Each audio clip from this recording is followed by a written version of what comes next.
Ya karena ya dunia ini nggak pernah jelas. Makanya nabi yang nabi saja berdoa apa ya muqallibal qulub tsabbit qalbi ala dinik. Dat yang membolak-balikkan hati. Karena kayak apa kita mencintai Indonesia, mencintai masyarakat Indonesia. Tapi kayak apa kalau kamu sudah datang ke Singapura, rawang Singapura dinamis terus gerutu. Orang Indonesia itu pemalas, tidak kayak orang Singapura, dinamis maju. Tapi kalau urip di Singapura gak gelem. Tapi di Indonesia men gerutu, orang Indonesia tidak kayak orang Singapura. Cara aku nak ngomong ngono gak usah urip di Indonesia, kalau urip di Budi.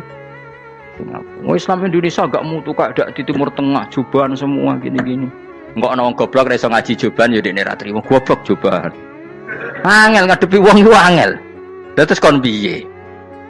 Sing biasa wae koyo kula jenengan wis biasa. Suwe ngaji-ngaji wae turu-turu, suwe mangan-mangan wis biasa wae. Dinuna dinul aja, agama kita, agamanya orang lugu. Penting hubungannya dengan Allah spesial bahwa kita yakin hidup kita namun bergantung kepada Allah Subhanahu wa taala dan kita selalu nyifati Allah nikmal maula wa ni'man nasir. Selagi Tuhannya Allah pasti kita ditolong. Apapun kondisi Indonesia, Tuhan kita tetap Allah, tetap ditolong. Kita pernah keluar dari penjajahan Belanda, tragedi PKI, ya apa saja problem kita pernah keluar karena Allah Tuhan kita nikmal maula wa ni'man nasir. Sudah, iktimatnya sama Allah, jangan pada yang lain. Yang lainnya itu hanya aturan bernegara saja. Kita butuh presiden, butuh macam-macam. Itu aturan bernegara. Tapi kesejahteraan kita tetap Allah ni'mal maula. Karena kalau Allah yang nggak berkenan, Jawa dihilangkan les lewat ekuifaksi selesai. Atau meteor satu jatuh selesai. Makanya Allah selalu mensifati dirinya, saya yang memegang langit bumi, saya yang mengatur langit bumi. Beberapa benda langit nggak jatuh ke bumi karena saya, kata Allah.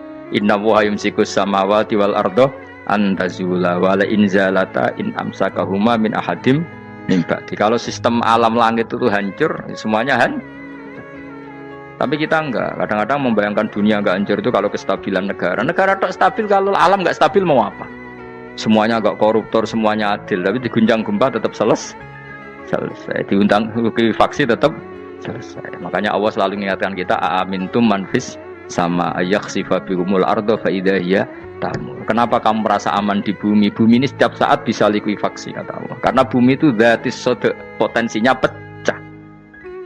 Tapi kalau kita ingat gitu kan akhirnya bergantung sama Allah sambil bernegara secara benar, bertetangga secara benar. Susahnya apa sih hidup benar? Wong hidup benar itu nikmat. Kulo mboten nate urip susah. Ngerti masalah sik ning pangeran Gusti, niki wae jenengan ya sudah selesai. Dadi nak tahlilan ojo ngrameni tok, dijiwai nikmal maula. Nikmat itu sebaik-baiknya, nikmat itu sebaik-baiknya. Artinya kita selagi punya Tuhan itu pasti nasib kita ya sebaik-baiknya.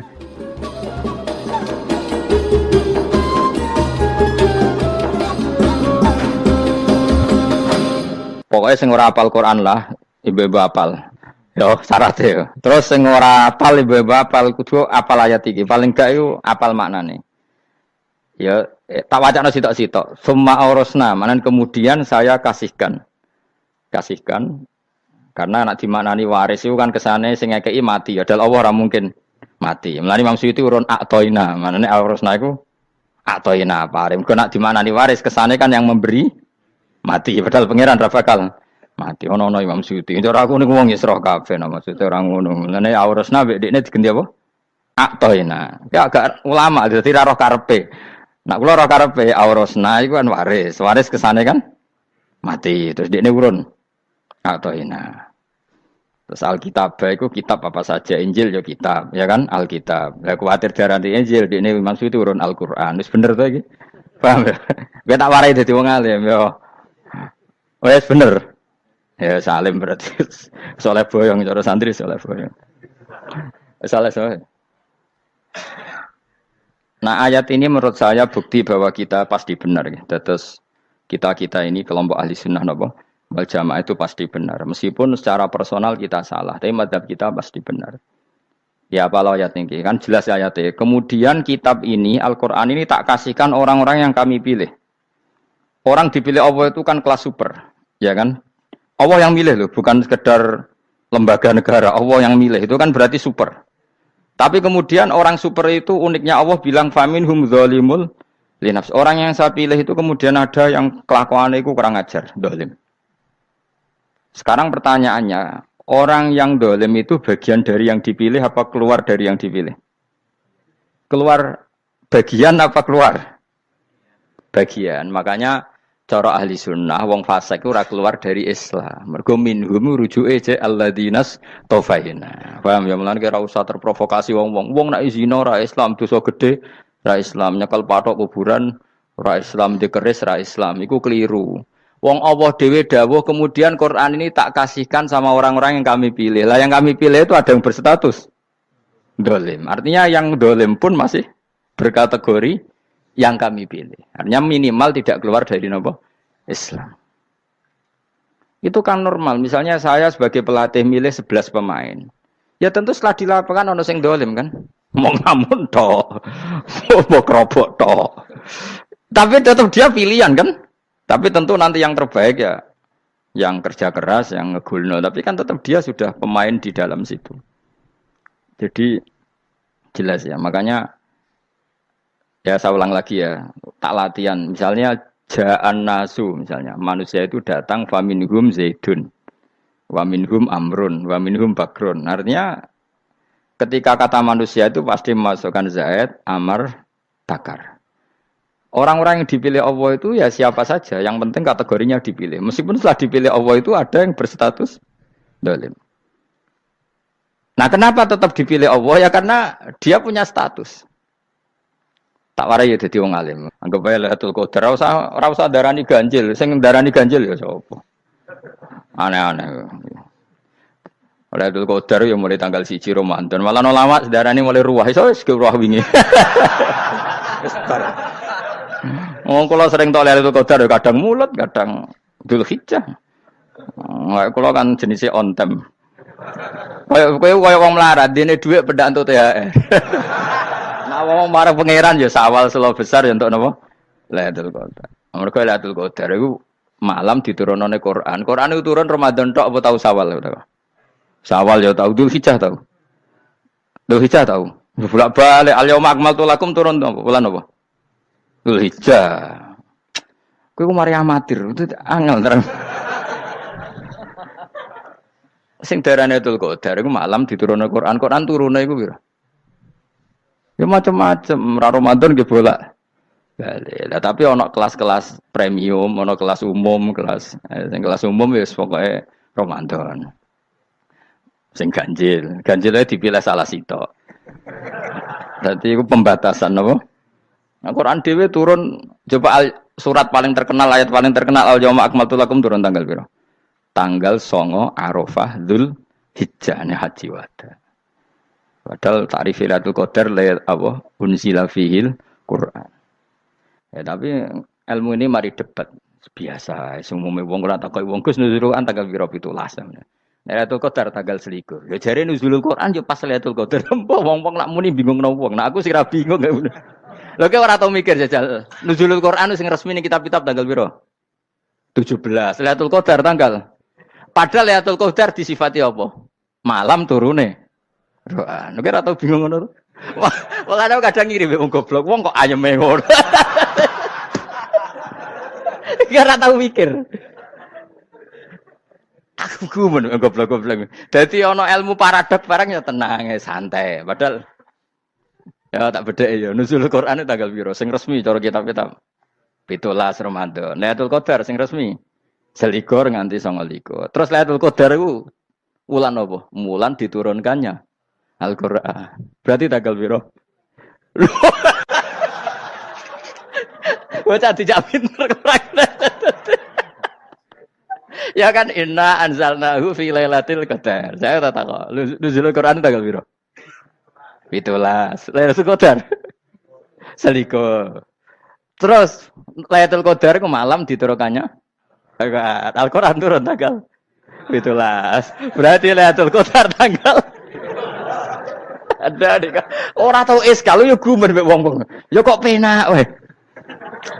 Mulai dadi wong alim loro, Kang ora usah mari eskal. Ngatuk ditung bodho penak.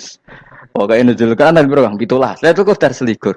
Lho jare Lailatul Qadar pulang tujune Quran kok beda tanggale. Kan gak tau ge mikir. Alhamdulillah. Tapi Ron, Lailatul Qadar tanggal piro? Saiki pinter. Tanggal piro, Bos? 17 berarti kelewat. Jadi ilmu itu kabeh bingung no kan. Ya biasa bingung. Mulane yang bodoh barokah. Barokah. Barokah.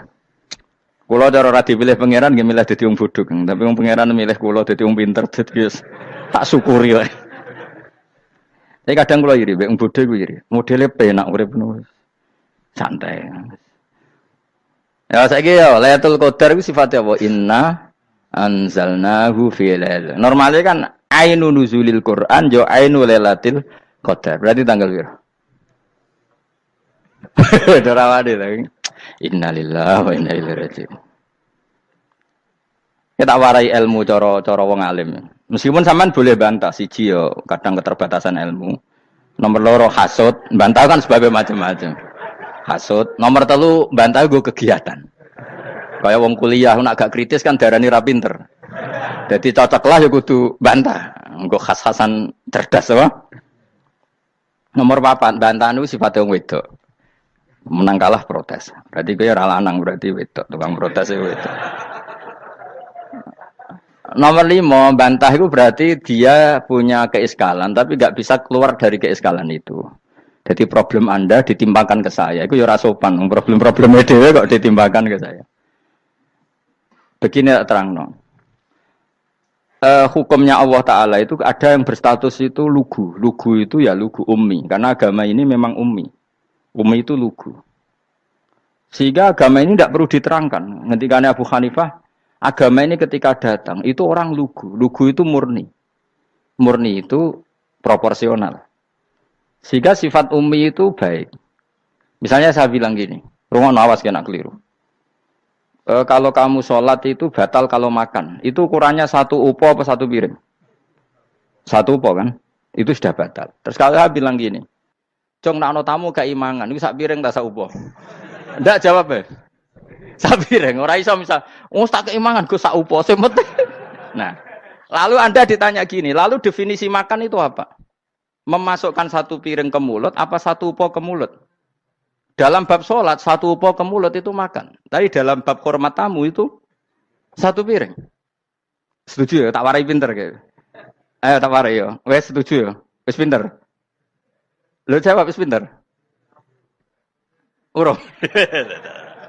Lailatul Qadar ya ngono. Misalnya Lailatul Qadar menjadi super karena ada sesuatu yang super turun, yaitu Lailatul Quran. Jadi menjadi super karena yang turun adalah sesuatu yang super. Dan itu artinya tanggal. Loh, sama nih aku cek. Iku utek tanggal 21 kabeh sing ngaji ning kene. Wes jelas inna anzalnahu fi lailatul qadar. Huruju ning ndi? Quran kan? Wa ma adraka ma lailatul qadar. Lailatul qadri khairum min alfi syahr. Makanya Lailatul Qadar itu ya bisa saja tanggal 1 kemarin sudah kelewat. Mbok entah ini jebelis baris dada. Atau mungkin Sa'ban. Jadi perdebatan ulama tentang Lailatul Qadar. Malah ada wali yang bilang saya tiap hari mendapat Lailatul Qadar. Nah, itu malah ra kelas meneh, itu malah pusing, malah napa? Pusing. Udah enggak usah mikir itu. Jadi hukumnya Allah itu ada 2. Ada hukum itu lugu dan ini bagus. Makanya saya itu kenangan saya terbaik dalam membela Allah dan Rasul. Saya ulang lagi, kenangan saya terbaik dalam membela Allah dan Rasul itu masalah faraid.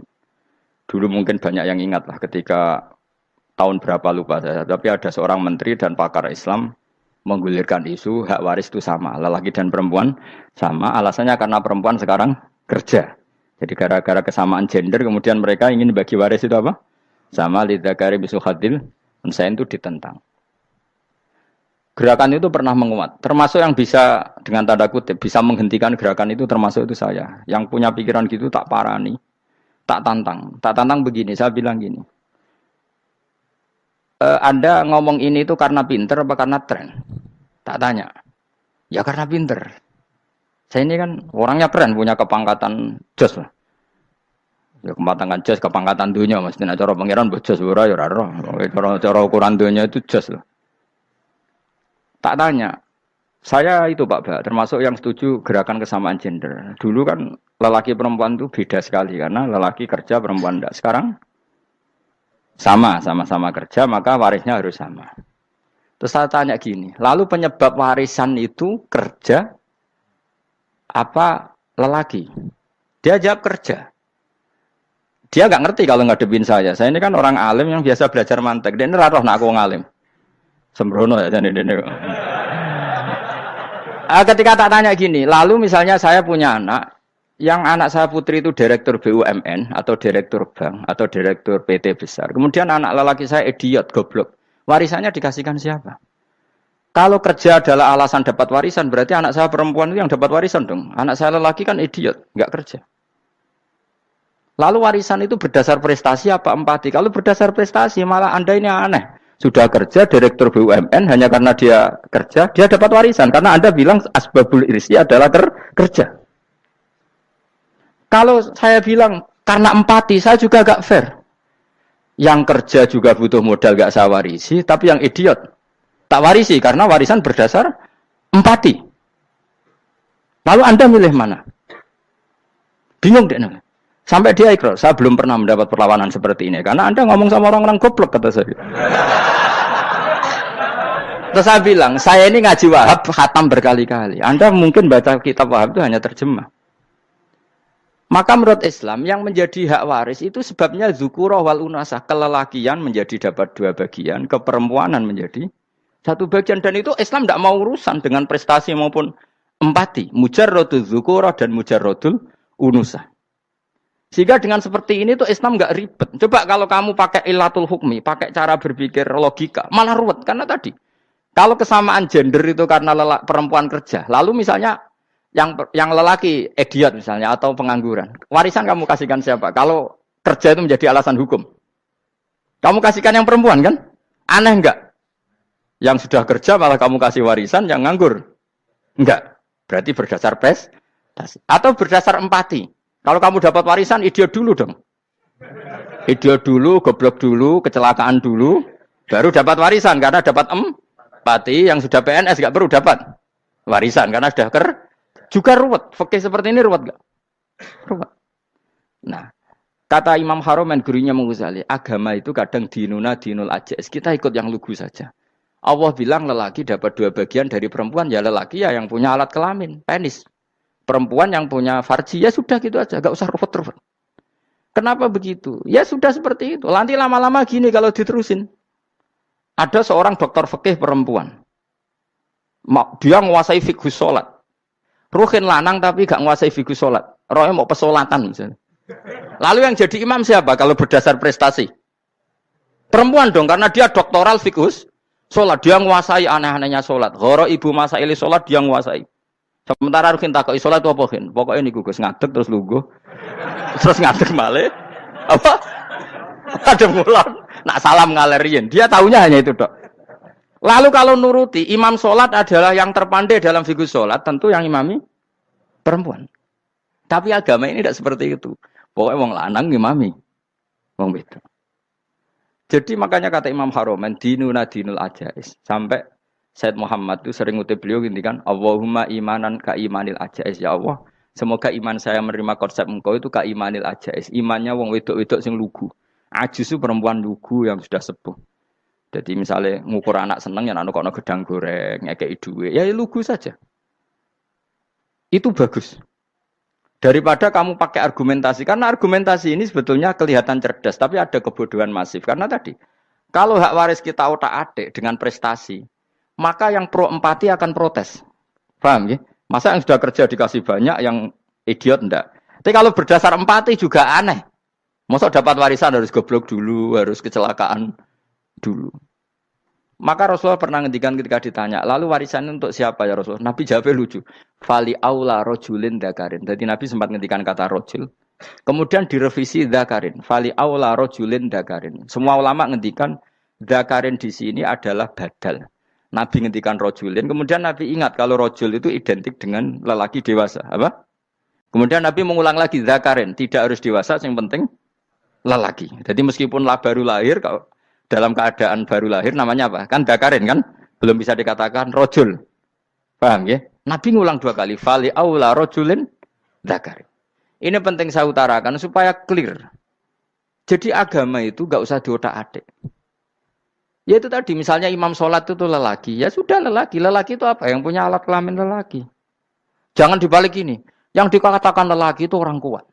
Sehingga meskipun perempuan kalau kuat, misalnya perempuan anggota poluan, lelakinya cemen, idiot, maka imamnya perempuan gitu. Karena makna lelaki adalah kuat. Ini keruwetan.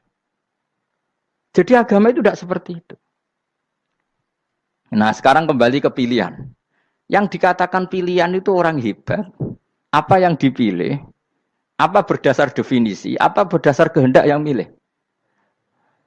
Loh kok mulai do pinter? Tumben do pinter. Alam raya ini milik Allah. Dan semua di alam raya ini milik Allah. Maka dipilih tidak dipilih itu terserah yang punya apa terserah kita. Apa terserah kriteria, apa terserah definisi. Dalam konteks kita sebagai objek diambil, tentu terserah yang punya. Kemudian Allah bilang, orang-orang itu saya pilih. Nah kalau milihnya Allah berdasar kepunyaan, tentu Allah boleh dong memilih orang yang sebetulnya berstatus dolim. Ya tapi ya tetap dia dolim, tapi ya tetap dipilih. Kenapa ya? Karena Allah yang punya. Saya misalnya orang kaya, boleh nggak punya HP buruk? Boleh kan? Terserah saya. Saya orang kaya, beli HP mahal, medium dan paling buruk. Boleh enggak? Boleh saya yang punya. Enggak boleh, Gus, dengan orang kaya harus beli HP yang mahal. Yang bilang harus siapa? Nah, kegoblokan kita ini seperti ini. Nak wong sugih HP ini kudu larang. Nak wong alim kudu bojone ayu. Sing kudu darani kudu ayu ku sapa? Nak maji jalan yang dumbu swarga lho kudu iku sing swargane mbam tapi kudu. Nah, kita ini sering berpikir ngatur Tuhan. Nah Indonesia negara yang mayoritas Muslim terus Islam Indonesia kudu dadi sampling Islam seluruh apa dunia. Ya ora usah sombong ngono ya keben mayoritas juga wonge kakean ngono ae ora perlu GR jadi sampling percontohan Islam internasional ora perlu ngono. Lah misale terus dadi contoh misalnya nang Masjid Haram niru Jumatan ning Indonesia berangkat mbek do rokokan. Bariku tekike diusep-usepno ning pojok pager. Lah misalnya wong Mekah terus do ngono kabeh karena mencontoh Islam Indonesia. Kacau gak? Ora usah GR ngono biasa wae. Napa? Biasa wae. Terus misalnya mencontoh Islam Indonesia, Indonesia anak jaran Wali Songo terus tahlilan nunggu nganti setengah jam. Lah terus raudhah dikepung ngono rak macet Mekah Madinah. Mergo agar ziarah Nabi terus lungguh apa? Sak jam. Nak ning wali sak jam ning Nabi 2 jam lah kira-kira gitu. Ya malah nganyak Kanjeng Nabi tuh. Nabi sekaruan Afdhalul Khalqi mbok dongakno wa maghfir lahu warhamhu. Niku malaikat sak langit misah. Ya Nabi kok dongakno di sepuro. Kowe tapi ya butuh sepuro. Enggak boleh doakan Nabi gitu enggak boleh. Wa sholli ala sayyidina Muhammad wa ala alihi enggak boleh pakai ighfir lahu. Masalah kita tahlilan apa alam donga iku terus kamu gunakan. Ya misalnya terjadi percontohan Islam dunia terus Nabi kapundhut ditalkin, nak ditakoki waman rebuka piye. Terus Nabi warai waman nabiyuka.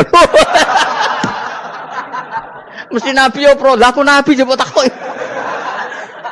Jadi kita ini sering kumo luhur karena kita mayoritas terus jadi percontohan ora usah ngono. Paham ya napa? Ndak usah ngono, mayoritas sae tapi ora usah GR jadi apa? Percontohan internasional. Mungkin kalau masalah Islam damai ya bagus. Tapi itu kan tidak hanya Indonesia. Di mana-mana yang Islam damai juga banyak. Dan yang tukaran juga banyak. Toh yang tukaran nggak pernah maklumatkan diri ini percontohan janda. Ya biasa saja. Saya ulang lagi ya. Maka menurut saya nggak akan benar pendapat Khawarij atau pendapat Islam yang keras bahwa orang dosa besar itu keluar dari Islam. Karena ketika Allah mengatakan, kemudian aku pilihkan kitab ini, tak kasihkan orang-orang yang saya pilih. Itu diantara yang pertama adalah, meskipun mereka sebagian tetap zalim. Artinya tetap zalim itu tidak menjadi dia keluar dari status Islam. Paham ya? Sekarang saya tanya, yang dikatakan warga Indonesia itu siapa? Ya siapapun yang bergeografis di Indonesia, lahir sebagai akte Indonesia, saya orang Indonesia. Kemudian ada yang penjahat, ada yang maling, kita penjara. Apa dia keluar dari kebangsaan Indonesia? Enggak kan? Sama ketika orang Islam menjadi zina dan fasik koruptor, keluar dari Islam enggak? Enggak. Karena Allah tetap bilang faminhum. Apa? Faminhum. Jelas ya? Wes kayak gak ngarah Khawarij. Napa? Kalau Khawarij cara berpikir itu ekstrim. Setiap dosa besar itu mengeluarkan orang dari status Islam. Oh, itu bahaya sekali. Karena nanti kalau itu iya, kita akan kehilangan banyak orang nopo Islam. Makanya Nabi nanti ngendikan, saya berharap yang nanti masuk surga dari umatku itu separuh, 2/3. Itu kata ulama-ulama. Kalau kita pakai mazhab Khawarij, orang Islam itu tidak sampai 1/3. Karena banyak yang keluar dari Islam. Duwe keris gak Islam, duwe akeh ra Islam. Nglakoni jimat gak Islam, nyekel patok gak Islam, dosa gede gak Islam, korupsi gak Islam. Terlalu banyak yang kita usir dari Islam. Lalu kita ngusir atas nama apa? Coba. Kalau atas nama Tuhan kamu tidak Tuhan. Atas nama wakil Tuhan, Tuhan tidak pernah mewakilkan ke Anda. Orang-orang mandate.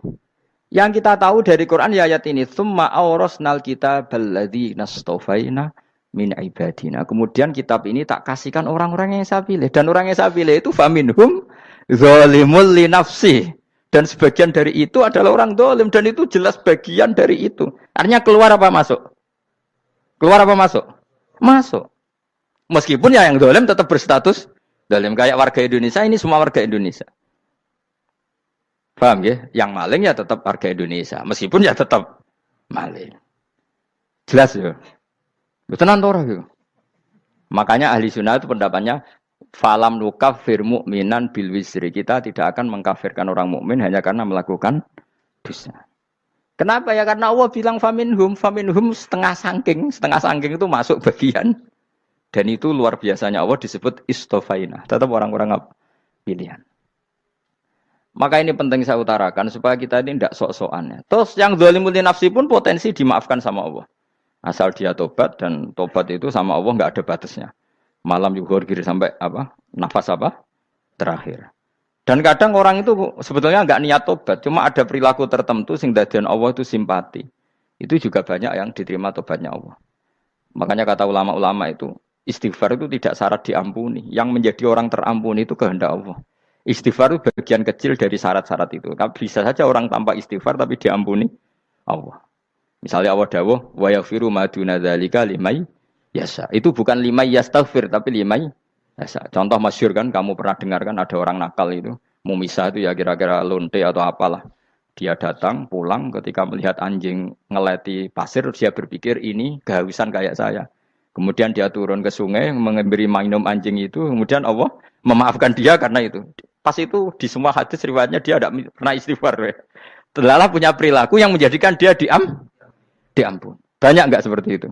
Banyak, makanya wa yaghfiru ma duna dzalika liman yasha. Mayasa itu ya yang digedaki Allah. Bisa saja kalian ini sering istighfar tapi enggak dimaafkan Allah. Tapi delala punya satu perilaku yang cara Allah itu penting, kemudian dimaafkan.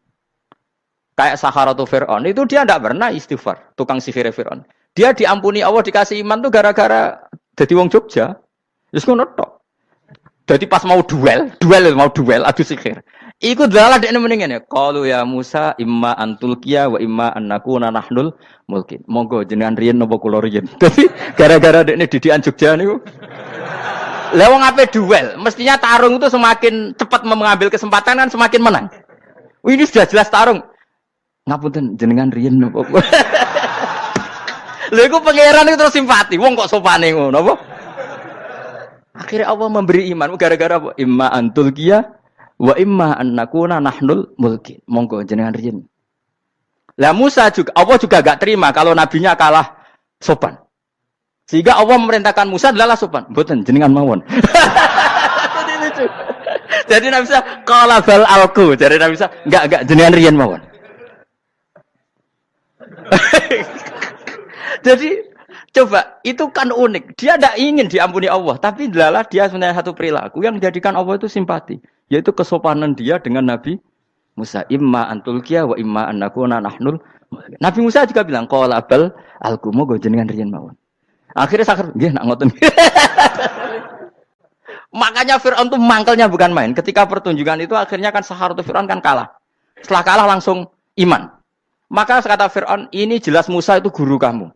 Cuma pura-pura saja kamu pro saya. Lah buktinya apa? Jare buktinya tadi monggo-monggonan gitu. Makanya Fir'aun bilang innahu lakabirukumul ladzi 'allamakumus sihr. Wah, iku mesti Musa iku gurumu. Padahal dia gak kenal sama sekali. Cuma gara-gara monggo-monggonan tadi itu akhirnya terus pikirannya Fir'aun. Wah, mesti wis kenal suwi mau gayane tok. Mergo gara-gara monggo-monggo jenengan riyen. Mboten, monggo jenengan. Jadi makanya sampean jangan putus asa. Makanya keliru sekali kalau kita bilang diampuni Allah nunggu istighfar. Enggak. Tentu istighfar penting, kita sepakat. Istighfar itu penting, kita sepakat. Tapi itu tidak satu cara-caranya Allah untuk orang bisa diampuni. Nabi misalnya ngendikan ana wa kafilul yatim kahateni fil jannah. Ya, coba. Orang sering istighfar sama kafilul yatim, kira-kira surganya cepat mana? Cepat kafilul yatim meskipun enggak istighfar. Boleh istighfar terus tapi medit ra karuan. Tak jamin pun rokok alamatnya medit jelas nih rokok aku roh. Wis jelas. Al-bakhil itu koribun minanar, jelas alamatnya deket-deket situ lah, paham ya?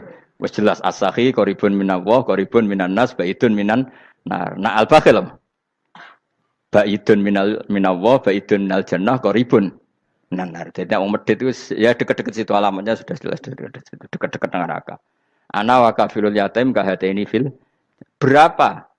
Apa semua yang dimaafkan Allah Nabi nyebut syaratnya istighfar? Kebanyakan malah enggak. Orang alim misalnya. Makanya orang alim kalau jarang istighfar kamu enggak usah iri. Orang alim tuh mulang tok. Itu langit bumi mintakan ampun. Wa innal alima lastaghfiru lahu man fis samawati wa man fil ard. Hattal khitan fil bahr. Orang alim itu otomatis dimintakan maaf oleh langit dan bumi sampai iwak ning laut. Mulane jenenge Gus Bak jarang istighfar. Aku sing istighfar is akeh sembrono. Langit bumi no.